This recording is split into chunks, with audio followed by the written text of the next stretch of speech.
só para a gente não perder mais tempo. Corrigi bem rapidinho mesmo o simulado.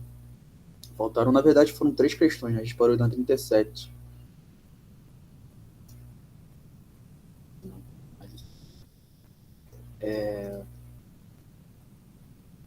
Essa questão 38 fala das hidrelétricas, né? Tem um textinho aqui antes que fala. É um textinho de um jornalístico da CNN, fala de risco dos apagões, tudo mais, aponta que o Brasil tem chance de apagão em outubro e novembro, tudo mais.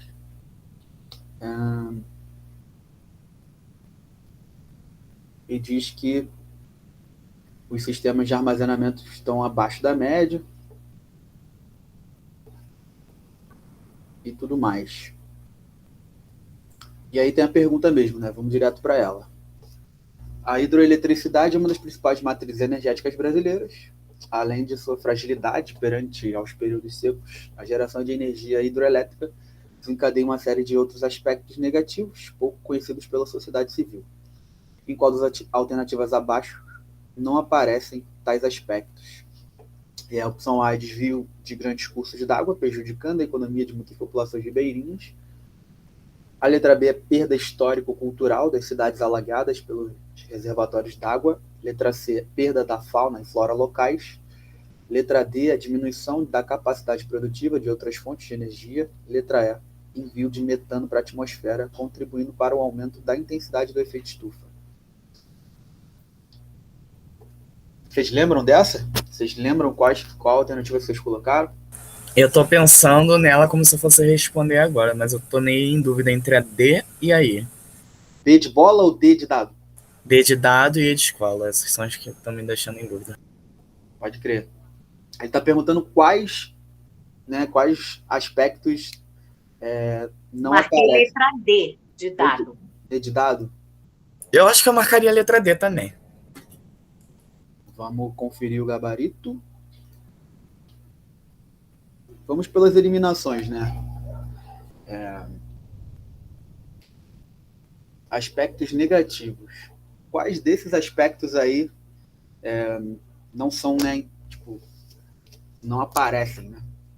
Desvio dos grandes cursos d'água prejudicando a economia de muitas populações.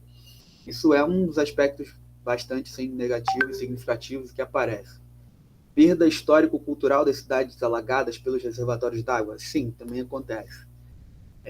Perda de fauna e flora locais? Todas essas 3 estão concatenadas, né? Elas são basicamente a mesma coisa, assim, né? Então, tem relação direta.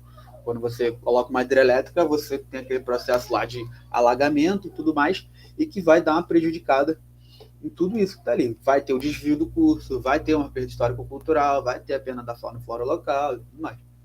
A D e a E é que vocês ficaram na dúvida. Diminuição da capacidade produtiva de outras fontes de energia. Como que a diminuição da hidroeletricidade vai afetar, diminuir a capacidade produtiva das outras fontes de energia? Envio de metano para a atmosfera, contribuindo para o aumento da intensidade do efeito estufa? É um dos aspectos, sim, da hidroeletricidade. Também tem essa possibilidade, né, de ter uma maior produção de envio de metano. Então, sim, a opção correta é a opção D. Vamos para a 39 para a gente ir rapidinho. Essa aqui tem um enunciado, né? Tem um textinho, vamos ver que é um textinho pequeno. O crescimento das cidades e a conformação de grandes aglomerados populacionais no Brasil foram marcadas pela massificação do regime industrial, que transformou o urbano no seu principal locus de desenvolvimento. A partir de meados do século XX, houve um avanço significativo das metrópoles brasileiras em sentidos infraestruturais, comerciais e demográficos, promovendo a formação de grandes áreas urbanas e metropolizadas. É a seguinte questão. A grande contradição do processo geográfico descrito foi aqui ele está falando qual é o processo geográfico descrito. É o processo de urbanização, crescimento populacional, metropolização, enfim, são processos geográficos que estão descritos. E ele está dizendo que tem uma contradição. Qual é essa grande contradição? Aí a opção A é o prevalecimento da escala local em relação à escala global. A letra B, a inibição de consórcios intermunicipais. A letra C, a intensificação do transporte ferroviário para cargas e pessoas. A letra D, o privilégio ao planejamento urbano exercido pelos estados e municípios. E a letra E, o crescimento horizontal do sítio urbano na forma de periferias. Foi essa que eu marquei, letra E. Letra E. Quem mais? Essa daí eu não sei responder, mas eu acho que é letra E também, apesar de que eu fiquei um pouco em dúvida com a D, mas eu acho que é letra E. Alguém mais? Arthur, Júlia, Axel, André?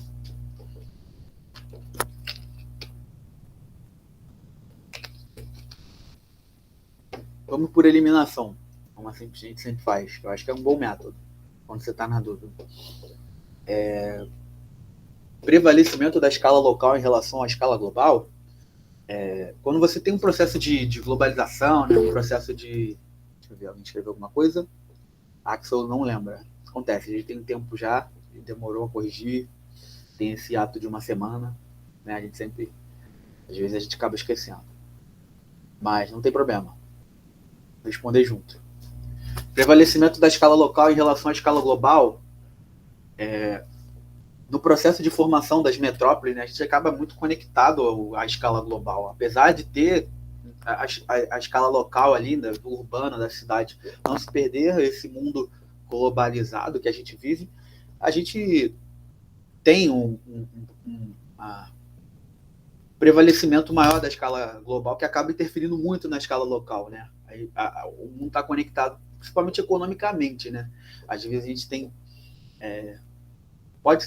tem essas contradições, né, do local para o global, tem toda uma hierarquia econômica do mundo, da escala global em si, mas, querendo ou não, a escala global influencia. Quanto que a alta do dólar influencia na nossa vida aqui no Brasil? Tipo, qual é a nossa culpa? Qual é a culpa da escala local com relação a isso?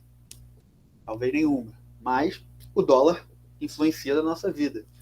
Isso é um prevalecimento da escala global na escala local, né? O processo de metropolização ali interfere, inibe os consórcios intermunicipais? Não. Inclusive, essa questão, essa opção foi meio tipo, colocaram só porque não interfere em nada. Não inibe consórcios intermunicipais. Pelo contrário, cria uma rede de região metropolitana, né? Tem toda os municípios passam a ficar mais interligados, tem um processo de conurbação, né? Aqui no Rio a gente vê as cidades da região metropolitana são completamente ligadas à capital, né? Caxias, Nova Iguaçu, Nilópolis, São Gonçalo, Niterói, tem toda uma conexão com a capital. Então, não. Intensificação do transporte ferroviário para cargas e pessoas também não interfere tanto nisso, e isso também não é uma contradição do processo de metropolização. E, inclusive, no Brasil, o transporte ferroviário ele foi sucateado, né? Principalmente o transporte ferroviário de pessoas. A gente, a partir lá do Juscelino Kubitschek, talvez vocês conheçam essa história, ele sucateou propositalmente mesmo, né, a nossa malha ferroviária para dar privilégios, né, para a malha rodoviária. Tudo isso porque, né, ele estava aí com super influência dos Estados Unidos, né, para a gente ganhar entre aspas, e para entrada dos automóveis estadunidenses aqui no Brasil, né? Então, também não é essa. Privilégio ao planejamento urbano exercido pelos estados e municípios. O planejamento urbano, se tivesse aí com letra maiúscula, é um método que os estados e municípios, talvez até a União, pode utilizar para ter um processo de ordem urbana, assim, né? Para melhorar a infraestrutura urbana. E, num geral, as cidades brasileiras foram crescendo de forma desordenada, né? Meio sem planejamento. Então, também não é uma contradição seria até positivo, não seria uma contradição. A única que realmente apresenta uma contradição é a letra E, né? Que as cidades cresceram formando periferias de forma desordenada e sem o apoio institucional, o apoio dos estados e dos municípios, né? Sem infraestrutura urbana, sem uma infraestrutura de saneamento básico, de educação mesmo em si, enfim. Essa é uma grande contradição da metropolização, do crescimento das cidades. É o crescimento pela formação das periferias nas cidades. Ok? Vamos para a última, então. Eu falei dele agora, o Juscelino Kubitschek, ele é o carinha da próxima questão. Aqui está uma imagem do Juscelino Kubitschek inaugurando uma fábrica da Ford,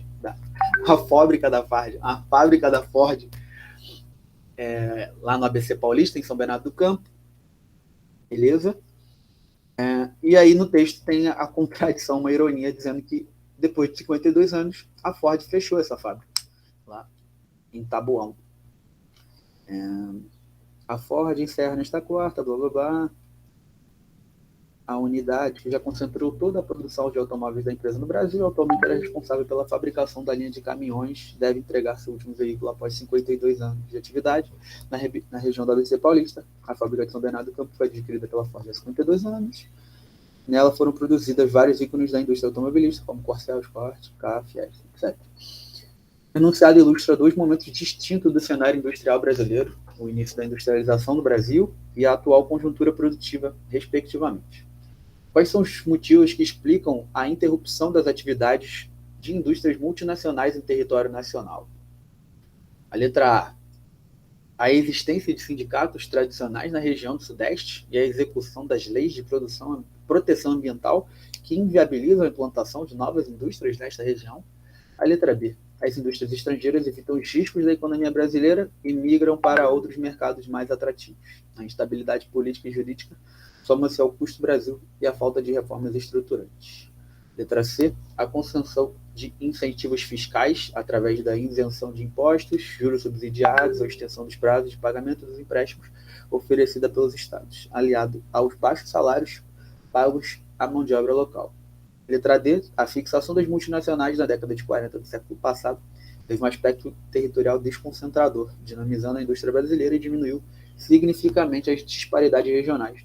E a letra E, a baixa exportação de matéria-prima, a concorrência de países com custos altos de produção e a baixa carga tributária são características que corroboram um processo de desindustrialização.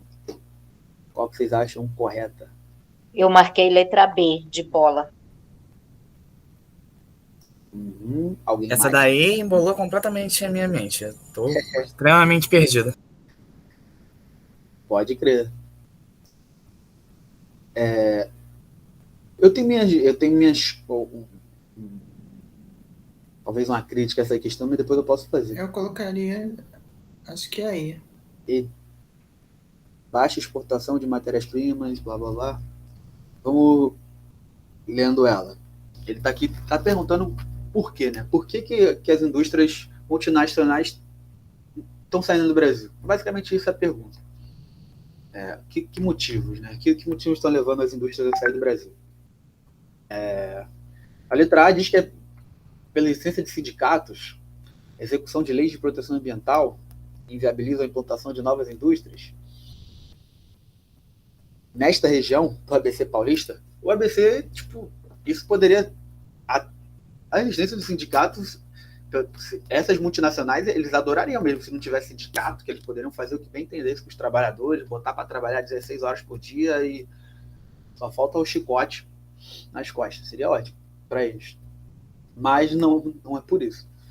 E, bom, são áreas que já têm um histórico de industrialização. Então, não tem nada ambiental que inviabilize a implantação de novas indústrias. Até porque não é nem pela implantação de novas, eles estão fechando as que já existiam, as antigas. Então, podemos eliminar essa. Eles marcaram a letra B, eu vou ler a letra B depois, então, para fazer o processo de eliminação. A letra C, a concessão de incentivos fiscais através da isenção de impostos, juros subsidiados ou extensão de prazo de pagamento dos empréstimos oferecidos pelos estados, aliado a baixos salários pagos à mão de obra local. Isso daí é a fórmula de atrair as empresas. Não explica o porquê que elas estão saindo, né? A forma como os estados, dentro do modo de produção capitalista, principalmente os estados da periferia do capitalismo, como é o Brasil, fazem para atrair essas empresas é isso. Tem incentivo fiscal, não paga imposto nenhum, tem isenção de imposto, tem juros subsidiados, pode pagar os empréstimos a perder de vista e tudo mais, aliado a baixos salários. Tipo, os trabalhadores vão ganhar bem pouco. Então, isso, até essa parte dos baixos salários, tudo isso, é até um dos incentivos para eles saírem daqui. Mas tipo, se a fábrica da Ford saiu do Brasil, por exemplo, e foi para a Malásia, por qual motivo que ela foi para a Malásia? Provavelmente lá na Malásia ele deve ter encontrado, dentro dessas opções aqui, tudo isso deve ter encontrado de forma que dê mais lucro lá para o carinha da Ford. Mas não é um motivo que levou a sair do Brasil. Né? Ele está perguntando por que ela saiu. Né? A letra D. A fixação das multinacionais na década de 40 do século passado teve um aspecto territorial desconcentrador, dinamizando a indústria brasileira e diminuiu significativamente as disparidades regionais. Também não está explicando. Ele está perguntando por que saiu. Essa resposta, essa opção não responde. Então, podemos eliminá-la. A letra E, que foi o que o André colocou como opção, vamos ler. A baixa exportação de matérias-primas, a concorrência de países com custos altos de produção e a baixa carga tributária são características que corroboram com o processo de desindustrialização. O Brasil exporta muita matéria-prima. Já daria para eliminar direto pela primeira coisa que está escrito. Baixa exportação de matéria-prima. Não é bem isso. E concorrência com países com custo alto de produção. Se fosse concorrência com países com custo baixo de produção, tipo lá, a Ford foi para um outro país que tem um custo muito baixo de produção para a Ford e que tem baixa carga tributária, seria uma coisa que seria atrativa para a Ford. E aí, beleza. Corroboraria com o processo de industrialização do Brasil e industrialização de um outro país. Mas não é bem isso que está acontecendo. Então, a gente também pode eliminar por isso. A letra B. As indústrias estrangeiras evitam os riscos da economia brasileira e migram para outros mercados mais atrativos. A instabilidade política e jurídica soma-se ao custo do Brasil e à falta de reformas estruturantes. Essa é a opção que a coordenação e quem elaborou as questões colocou como a opção correta. Sabe por que eu acertei, Samir? Sim. Porque eu vi uma reportagem muito grande sobre isso na época do fechamento. Teve até os protestos, né? Tiveram protestos dos trabalhadores. Tem muita indústria fechando atualmente, né? Muita indústria saindo. Eu vi a reportagem, aí eu lembrei, por isso que eu marquei a letra B. E não é nem só por todo o lance de que pode talvez encontrar um mercado que eles consigam explorar de forma mais lucrativa para a Ford. Mas é porque a gente está num momento de crise econômica. Está num momento de crise econômica mundial, uma crise do capitalismo. E que, as pessoas não estão comprando tanto carro também como compravam antigamente. Né? Isso não é só no Brasil que o carro está caro e tem um custo mais elevado. Mesmo países que têm hábitos, né, que troca de carro sempre, países do centro do capitalismo, nos Estados Unidos mesmo, que é a sede da Ford, tem dados que mostram que as pessoas diminuíram, quem trocava muito de carro diminuiu essa troca. Famílias que tinham 2, 3 carros já não tem mais, agora tem um. Talvez hoje em dia tem menos necessidade de ter carro também, né? Nesses países, os Estados Unidos, por exemplo, é um país muito rodoviarista, principalmente, costa oeste. Mas na Europa, por exemplo, em alguns dos países também não tem tanto hábito de carro, França, Holanda, Inglaterra.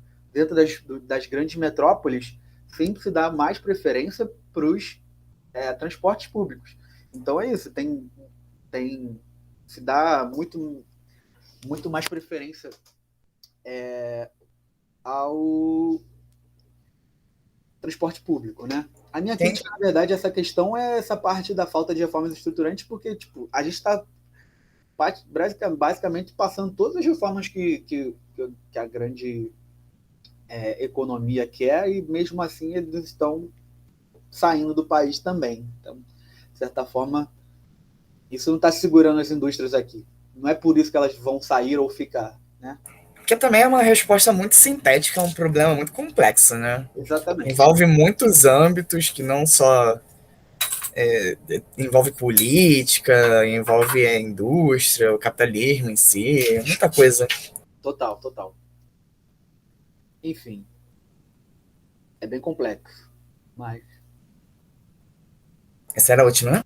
essa era a última, era só para fechar mesmo, que eu não tinha passado ainda para vocês.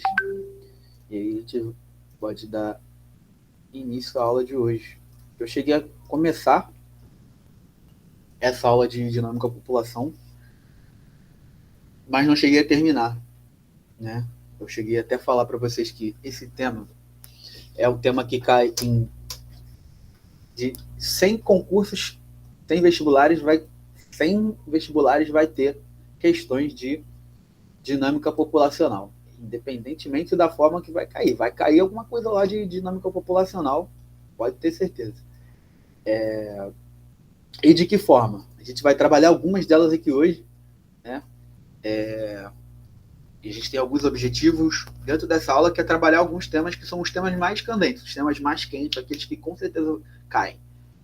Está chegando no Enem, daqui a 2 semanas, quando vocês estiverem lá fazendo a prova, vocês podem ter certeza que vai ter alguma questão de dinâmica populacional. Então, vocês estiverem com aquela ideia de dar uma reforçada, pega uns videozinhos no YouTube aí, coloca para assistir. Esse tema é muito quente, sempre cai. Temas de geografia econômica, dá uma lida na apostila, essa parte da apostila é bem legal. Até coloquei aqui, módulo 2, capítulo 1, lá da página 8 em diante, e é isso. E como que a gente começa? Falando que, bom, a população mundial está crescendo muito, né? Sobretudo nos países subdesenvolvidos, né? Na periferia do capitalismo. E no ano de 2013, a população mundial atingiu, né? Chegamos aí a 7,1 bilhões de habitantes, né? A gente agora já pode estar chegando aí, perspectiva de chegar já a bater 8 bilhões de habitantes, né? E no ano de 2050 pode chegar a 10 bilhões de habitantes em todo o planeta. Contudo, né, esse crescimento populacional, ele não é igual, né? Ele tem disparidade, né? Tem países que vão triplicar sua população, enquanto alguns outros países vão ter sua população estagnada. Isso daí eu já tinha passado para vocês, estou só rememorando, porque tem tempo que eu passei esses slides e vocês podem até ter esquecido. O termo população significa conjunto de pessoas que vivem em território, também, só uma coisa só para conceituar, porque às vezes a gente solta os conceitos aqui, às vezes você fica, putz, o que ele está falando? Não estou entendendo. E conhecer as características da população mundial é interessante, né? É importante para ajudar a entender as condições que as pessoas vivem. Para que a gente estuda geografia da população? Para que a gente estuda a dinâmica da população mundial? Para saber como as pessoas vivem, né? Para tentar melhorar, minimizar os problemas das populações locais. E temos alguns conceitos básicos relacionados à população, né? E esse é o primeiro conceito básico que é importante e interessante saber, os conceitos de população absoluta e o conceito de população relativa. O que é o conceito de população absoluta? População absoluta é o total de habitantes de um lugar, né? Qual é o quantitativo populacional que tem o Brasil? O Brasil tem 210 milhões de habitantes. E hoje em dia é o atual 6º país mais populoso do mundo. Inclusive, eu até destaquei ali o termo populoso, daqui a pouco eu vou explicar. Tem diferenças do que é populoso e povoado, né? E a população relativa, ela vai indicar, na verdade, a distribuição da população em relação a uma superfície. A área total do lugar. É uma população que leva em consideração, na verdade, a sua distribuição dentro de uma área, né? Então, tem lugares que tem uma população relativa grande. Vamos diminuir a escala, por exemplo. Rio de Janeiro. A cidade do Rio de Janeiro tem população absoluta de 6 milhões e uns quebrados. E a relação da população, né, da densidade demográfica ali, é uma densidade demográfica até baixa. Sei lá, a cidade do Rio de Janeiro tem uma área grande. Nilópolis, por exemplo, que é onde eu moro, tem 156 mil habitantes. É uma população bem menor do que a cidade do Rio. Mas, em compensação, pela área da cidade ser bem pequena, a Nilópolis tem 12 km², a densidade demográfica é muito alta. Então, a população relativa de Nilópolis é muito grande. Então, a população relativa de Nilópolis, apesar de ser a população absoluta menor, a população relativa é maior. Só um pequeno exemplo para a gente entender. Mas esse exemplo dá para a gente levar para uma escala mundial. Espera aí que aqui é o ranking, por exemplo, da população relativa mundial, né? São os países que têm menor área e com uma concentração populacional muito grande, né? Quase todos esses países aqui que estão incluídos são países, se for ver lá no ranking de países por área, geralmente são os menores países. Mônaco, Singapura, Hong Kong, são países bem pequenos. Hong Kong, inclusive, poderia até ter um asterisco, nem é considerado um país, assim, né? Pertence à China, mas aqui nesse ranking ele entrou. Vaticano também não são todos os países que reconhecem, mas oficialmente é um país. Enfim, mas Mônaco, Singapura, Malta, Maldivas, Bahrein, Barbados, são países bem pequenos, assim, mas que têm uma população grande, ou seja, relativamente, né, no conceito de população relativa, são populações grandes, né, que tem uma grande densidade demográfica. Densidade demográfica também é um conceito importante para a gente saber. Lembra que eu falei lá o lance do populoso e povoado, que tem diferenças? Né?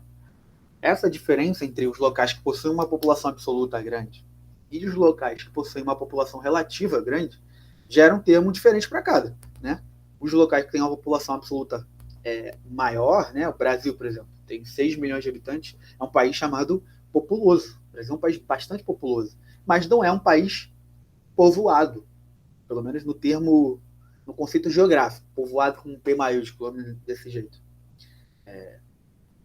E os que possuem, né, uma população em relação à área elevada são chamados países mais povoados. Né? Por exemplo, o Brasil, por ter 8 milhões de quilômetros quadrados e 200 milhões de habitantes, é um país que é considerado ter uma baixa densidade demográfica. A gente tem muita terra, muita área de espaço aberto para muita gente também. Mas se a gente fosse repartir o território brasileiro aí para, sei lá, para cada família que quisesse, por exemplo, teria terra para todo mundo, assim, para dar e vender, sobraria. Né? Apesar de a gente viver nas grandes cidades uma crise de moradia e tudo mais, porque as pessoas estão concentradas nas grandes cidades, que acaba faltando terra, a gente é um país que tem bastante terra, né? Precisaria estar passando por esse problema, né? Lá no Pará, lá vem eu de novo, né, professor? Sabe que eu tenho que meter Belém do Pará nessa história. Eu adoro seus exemplos do Pará. Pode falar. Mas lá no Pará é um pedacinho de terra habitada. O resto tudo é floresta amazônica, porque faz parte da Amazônia Legal, né, o Pará. Sim. E lá é assim, tem muita terra, porque o senhor falou, tem muita propriedade. Se a gente fosse dar terra para todos os habitantes, teria com certeza terra para todo mundo. Sim, é possível. Né? O Pará tem uma grande concentração ali na região metropolitana de Belém, né? Então, aí você vai lá mais para o sul do estado, né? Para região do Carajás, né? Não tem tanta Exatamente. Eu sei que tem a população ribeirinha, que para lá é muito grande também. Mas Sim. mesmo assim, professor, tem muita terra sem gente lá, muita, muita. E existem lugares que a gente não tem estrada, né? Não tem pista, não tem asfalto. É tudo com canoa, sabia? As ruas são os rios, os igarapés que a gente chama, né? Que a gente só anda de canoa, vai para a casa do fulano de canoa, vai para a casa do outro de canoa. É maravilhoso. É um outro Brasil, né? Pra gente que tá aqui no Rio de Janeiro, a gente não tem nem às vezes noção, né, de como que o Brasil é diverso, né, e grande, tem uma realidade às vezes completamente diferente daquilo que a gente está aqui na cidade grande, nas metrópoles. Principalmente a gente que é de Rio, São Paulo, às vezes a gente é muito autocentrado, né, não pensa muito nos outros lugares, né. Muitas vezes até pela pela pressão da mídia mesmo, assim. Liga a TV e só fala do Rio, só fala de São Paulo. E quando vai falar do Pará, por exemplo, é só quando acontece uma tragédia. Poucas vezes, tipo, fala da realidade local mesmo, né? Às vezes a gente não tem essa noção, né? De que é super comum o transporte aquaviário, né? No Brasil, transporte por barcos. É uma coisa comum, isso não é demonstração, por exemplo, de pobreza. Não, é porque não compensa tu criar uma estrada ali. Se tu criar uma estrada, tu vai destruir a floresta lá. Então é mais fácil utilizar os rios, por que não? Já é o meio que é utilizado historicamente, por que não, né? Enfim. E pensa num passeio bom. Gente, é muito bom. Não sei se eu já falei aqui pra vocês, que eu acho que eu falei, que eu já fui pra lá, fui ano retrasado. Andei lá de barco uma vez. É bem legal mesmo. Isso que é interessante a ideia de quem pode, né, viajar pelo Brasil e poder entender como que é a vida em outros lugares, dentro do próprio país. Às vezes a gente sai aqui mesmo, cara, dentro do estado do Rio. Tu pega ali, vai pra Ilha Grande, né? É uma área que tá bem perto do Rio, tá? 2 horas de viagem, 2 horas e meia, 3. E você parece que tá em outro momento do tempo, assim. É super devagar as coisas, assim, tem uma outra realidade local. As pessoas deixam a porta da casa aberta. Você nunca vai pensar nisso aqui no Rio. Tipo, é super comum. Você fala, gente, que coisa incrível. E a gente está do lado do Rio. Não precisa nem tão longe. Enfim.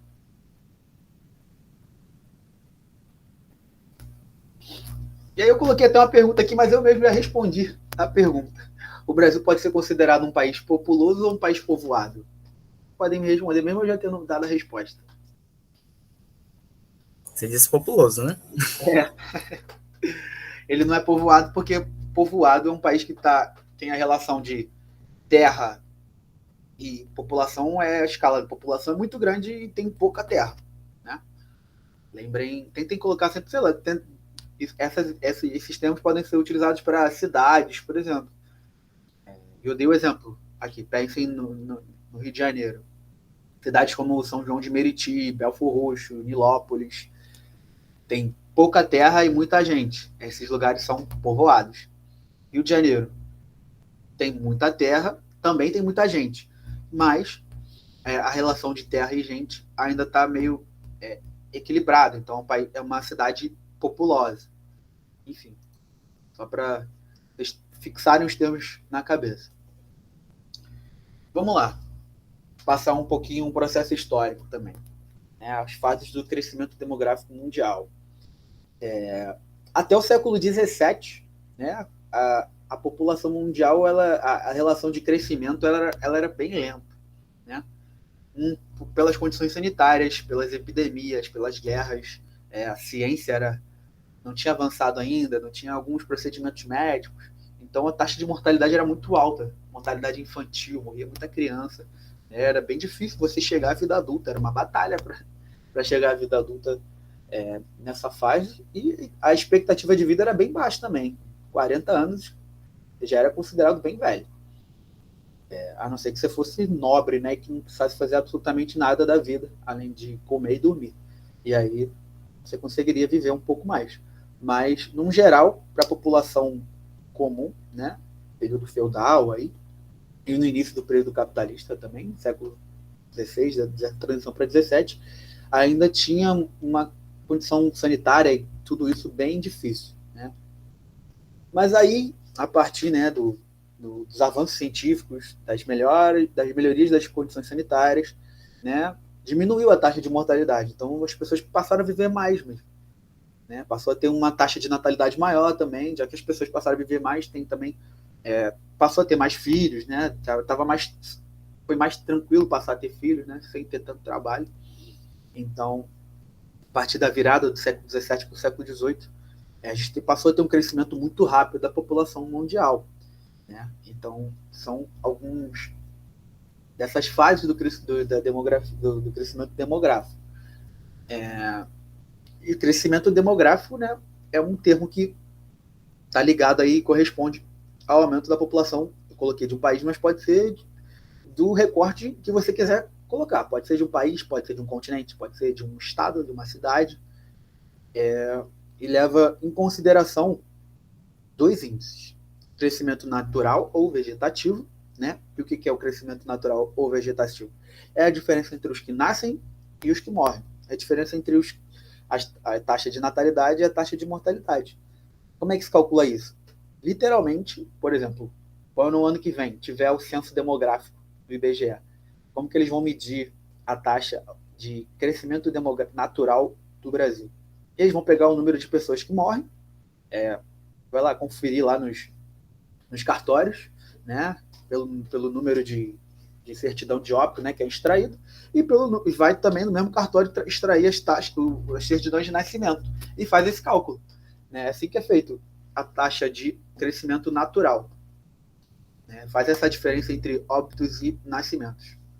Em vários países, por exemplo, da Europa, que tem uma baixa taxa de natalidade, assim, as pessoas têm poucos filhos, né? Tem um filho por família, talvez até menos, mas a população idosa já é muito grande, então acaba morrendo mais idoso, né? Porque tem muito mais idoso. Então, em vários desses lugares, a taxa de crescimento natural é baixíssima, né? A proporção de idosos morrendo e criança nascendo é muito diferente. Né? E então, se for pegar por um gráfico, esses lugares têm um crescimento demográfico baixo, né? Mas o crescimento demográfico leva em função um outro fator, né? Alguns países nem tem tanto isso, né? O Brasil, por exemplo, taxa de imigração. A gente até tem uma entrada de imigração grande, mas não mexe tanto, né, com a nossa pirâmide. Alguns países da Europa, não.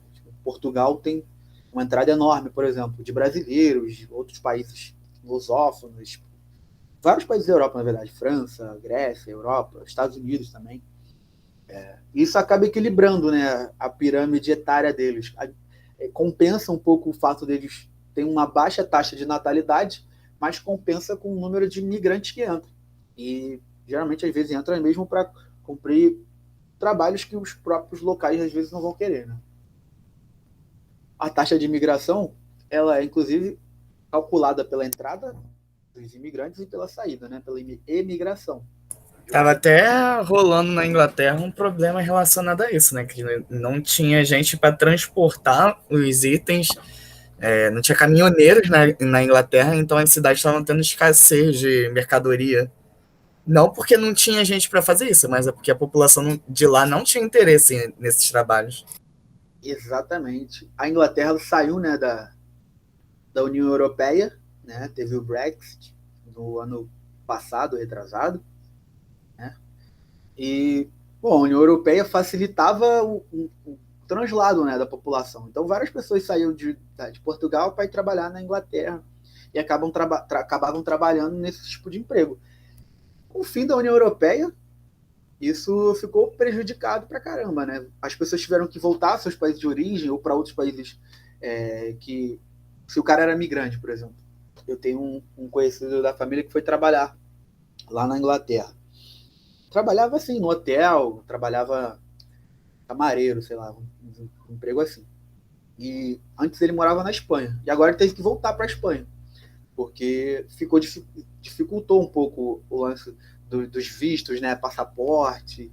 Para sair da Inglaterra antigamente. Ele queria visitar o outro irmão dele que estava na Espanha ainda. Não precisava. Não tem tanta burocracia, né? Com o lance dos passaportes. Agora ele tem muito mais burocracia, né? Isso dificulta também o lance do trabalho, o visto de trabalho, todas essas relações de emprego mudou. E isso se reflete nesse exemplo ótimo que o Renan deu, de como que ficou dificultada o emprego que é básico, caminhoneiro. Só que, como a Inglaterra saiu do Brexit, né? Saiu da União Europeia, saiu do Brexit, não, Brexit é o processo de sair da União Europeia. Saiu da União Europeia, dificultou muito a entrada de imigrantes que ocupavam esses empregos, esses empregos mais secundários, né? Que às vezes os ingleses não vão querer ocupar, caminhoneiro, empregada doméstica, tipo, são empregos que essas populações não querem ocupar, tá em falta lá. Enfim, vamos ver como vai ser. E chegamos agora às teorias demográficas, né? Tem algumas teorias que foram pensadas no decorrer da história para explicar um pouco esse processo ali que eu falei, da taxa de natalidade, crescimento demográfico, taxa de mortalidade, né? E alguns pensadores começaram, né, a pensar um pouco como que se daria, né, o desenvolvimento mundial, né? E a gente teria esse primeiro pensador, que é o Tomás Malthus, que criou a teoria que leva o seu próprio nome, né, a teoria malthusiana. Para ele, ele pensou isso no século XVIII, XIX, né, na virada ali. Para ele, em poucos anos, né, quando ele escreveu, a produção de alimentos não seria suficiente para alimentar o tanto de pessoas, né? Porque ele estava ali vivenciando o período de... Estava tendo a melhoria da saúde, né? Uma melhoria das questões sanitárias. Então, estava tendo um boom populacional. Ele pensou, bom, o mundo não vai conseguir dar conta disso, né? Não vai ter tanto alimento suficiente para alimentar tantas pessoas, né? E a população ia crescer além dos limites da sobrevivência humana. A gente teria, segundo ele, fome, miséria, tudo mais. Mas ele desconsiderou um fator muito importante. Assim como estava avançando o processo científico e tudo mais, estava também avançando o processo de avanço tecnológico. E esse avanço tecnológico fez aumentar as possibilidades de produção agrícola, né? Produção agropecuária. Então, ao mesmo tempo que aumentou a população mundial, também aumentou a capacidade de produção agrícola, né? A gente está produzindo uma quantidade de alimentos que hoje em dia, inclusive, é muito maior do que a produção, o número de pessoas. Tem alimentos para alimentar, sei lá, eu não sei exatamente, eu estou supondo, mas tem esses dados, mas sei lá, cerca de 15 bilhões de pessoas, tem alimento para dar e vender. Eu já ouvi falar que o problema de fome, ele justamente não é esse problema de ter o alimento ou não, mas de uma má distribuição, né? Exatamente. Países como os Estados Unidos, o consumo médio, né, de calorias é 4.000. Em alguns outros países, esse consumo fica lá na casa abaixo das 1.000 calorias, né? Sendo que 4.000, eu tinha visto, acho que foi no TikTok, coisa do tipo, que 4.000 é muito além do mínimo necessário, até de uma média necessária. A média é 1.500, 2.000, assim. É o dobro do necessário, assim, para ficar de boa, para ficar bem. Você não vai ficar desnutrido se você consumir nessa quantidade de calorias, assim. Já coloquei aqui o Thanos, porque esse filme faz essa alusão direta. Vários desses filmes de herói, alguns têm referências a pensadores históricos, e o Thanos leva em consideração essa teoria malthusiana.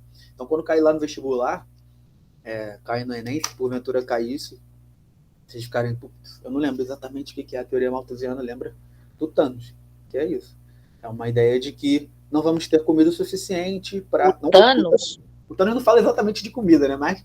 o Thanos no filme, ele estalou o dedo e acabou com metade da população mundial, porque ele alegava exatamente isso.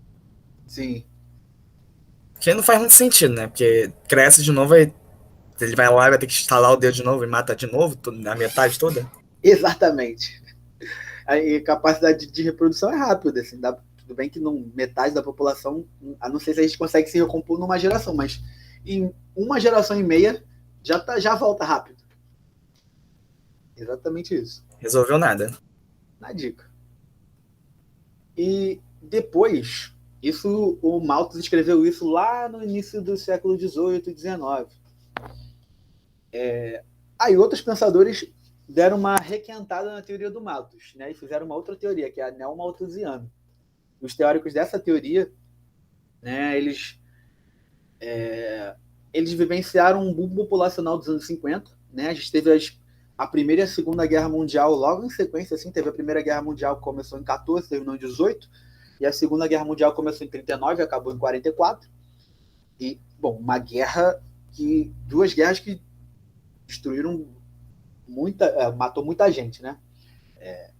Uma tragédia, assim, teve genocídios, tipo, teve nazismo, teve várias dessas coisas horríveis e que matou muita gente. E logo depois disso, assim, teve um processo de crescimento populacional, né? Porque os países estavam se ajeitando e, tipo, e era até bom para o mundo que tivesse mesmo esse boom populacional. E esses teóricos estavam lá falando, era que eles meio que relacionavam que seria bom continuar no nível populacional que ficou no nível da guerra mesmo, assim, aquela população. É a mesma, quase praticamente a mesma teoria do Malthus, né? Mas eles relacionavam um pouco com subdesenvolvimento e pobreza. O que eles queriam dizer?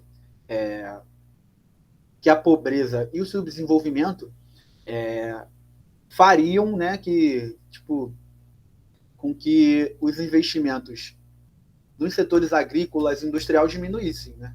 Para eles, quanto mais pobre, o Estado não investiria nos setores corretos, segundo eles, que eram indústria e agricultura. E aí, que sem essa produção econômica, os países se tornariam mais pobres, né? E segundo eles, para acabar com essa pobreza e o subdesenvolvimento, os governos deveriam estimular o controle de natalidade, diminuir as suas populações que milagrosamente acabariam com a pobreza. É um requentar da teoria do Malthus. E nessa outra teoria aqui, essa teoria reformista, né, ela é uma resposta à teoria neomalthusiana. Eles invertem a lógica do se é pobre, logo não vai ter investimento, né? Eles pensam o seguinte: a causa da superpopulação é diretamente o próprio modo de produção capitalista, né?